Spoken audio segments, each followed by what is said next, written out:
Bayangkan kita sedang lapar, lalu membeli ayam. Tapi membayarnya bukan dengan uang, melainkan dengan coklat.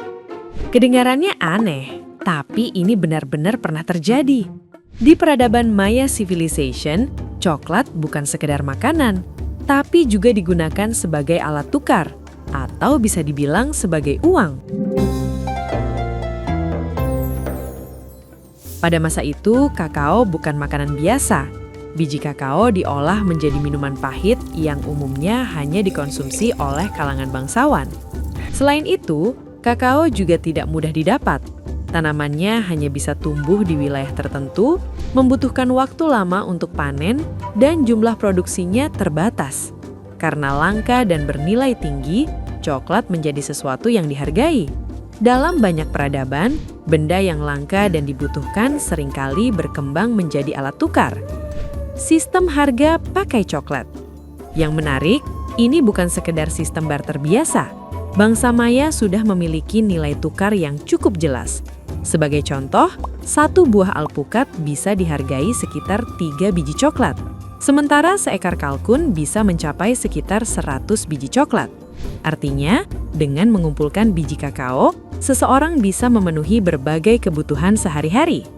Bahkan, ada catatan sejarah yang menunjukkan bahwa kakao juga digunakan dalam transaksi bernilai besar. Ini menandakan bahwa sistem ini sudah berjalan seperti sistem ekonomi yang terstruktur. Masalah uang kakao. Namun, sistem ini juga memiliki kelemahan. Karena bentuknya hanya berupa biji, kakao relatif mudah dipalsukan. Ada yang mengosongkan isi biji kakao, lalu mengisinya dengan tanah agar terlihat utuh.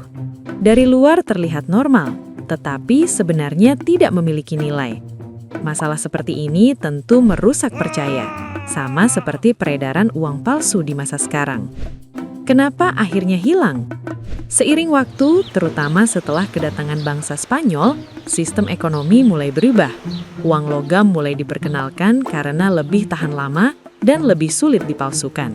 Secara bertahap, penggunaan kakao sebagai alat tukar mulai ditinggalkan.